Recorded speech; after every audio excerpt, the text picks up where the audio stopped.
हो जाते हैं। सदगुरु तो पर कबीर जी कहते हैं, इंद्रियों का स्वामी मन व्यापारी बन गया है और वह अपने विषय भोग की सामग्री संपत्ति गाड़ी में लाद कर चल दिया।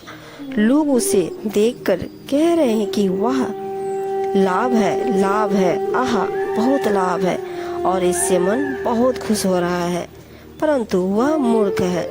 इन विषय भोग व ऐश्वर्यों के चक्कर में पड़कर उसने मानव जीवन के सत्कर्मों की पूंजी तथा साधन भजन की अमूल्य संपत्ति खो दिया है। कहते हैं, जहाँ न जाको गुण लहे तहाँ न ताको ठाव, धोबी बश के क्या करे दिगंबर के गांव। कबीर साहब जी कहते हैं, जहाँ पर जिसकी योग्यता का समान नहीं होता वहाँ उसका रहना ठहरना उचित नहीं है। जैसे धोबी वहाँ पर रहकर क्या करेगा जहाँ दिगंबरों का गांव हो, क्योंकि वे वस्त्र बिल्कुल नहीं पहनते, अतः अपनी संगति और स्वभाव के अनुकूल वातावरण में ही रहना ही उचित है। और कहते हैं साहेब जी, बाले जैसी किरकिरी उजल जैसी धूप, ऐसी मीठी कछु नहीं जैसी मीठी चूप।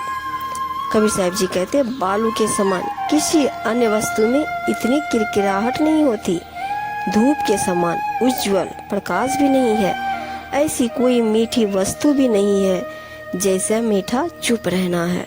अर्थात शांत और मन मौन रहना महान तप है जिसका साधु संत पालन करते हैं। जो जल बाढ़े नाव में घर में बाढ़े दाम, दोनों हाथ उलीचिए यही सयानों काम।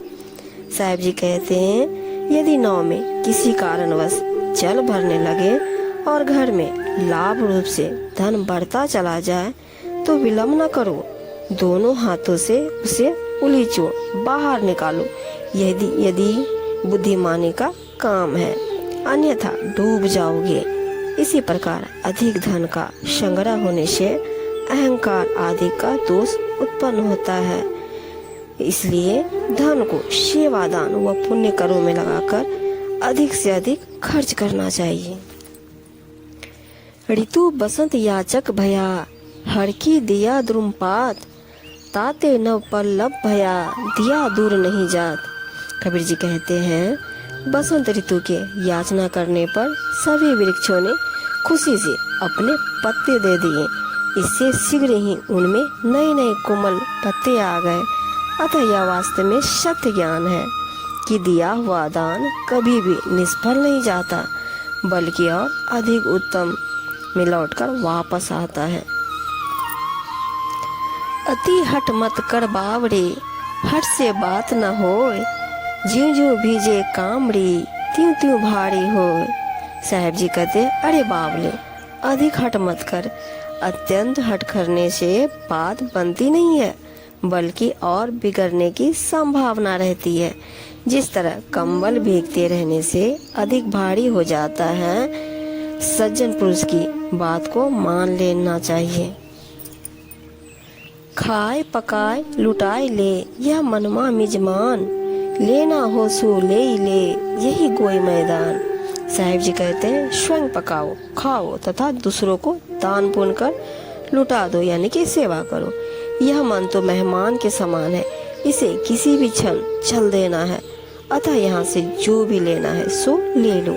संसार रूपी मैदान में शरीर रूपी यह गेंद न जाने किस ओर लुढ़क जाए। अर्थात जो भी सत्कर्म करना चाहो वह अविलंब कर डालो। कोई प्रिय सेवक भक्त सुख शांति रूपी मधुर फल का स्वाद ले रहा है, उस वृक्ष के नीचे महाभयंकर माया रूपी सिंहनी बैठी हुई है। यदि वह गुरु भक्ति से तनिक भी चूक कर नीचे गिर पड़ा तो सिंहनी उसे दबोच कर खा जाएगी। अर्थात भक्ति साधना में मैदान में माया से सदैव सतर्क रहना चाहिए। करोड़ों कुत्ते उसे अपना मानकर उस पर चिपटे हुए हैं। वे सब आपस में लड़ मरे परंतु कुछ न पा सके। यही दशा संसार के अज्ञानी जनों की है, जो इस माया को अपना अपना कहकर मरते हैं, परंतु उनके हाथ कुछ नहीं लगता। अंत में सब उदास होकर उसे छोड़ छाड़ कर चल पड़ते। धन सदैव परोपकार व हित के सत्कर्मों में ही लगता है, परंतु गुरु से विमुख जनों का धन व्यर्थ में चला जाता है। वह या तो भूमि में करा रह जाता है या उसे कोई दूसरा ही लूट कर खाता है।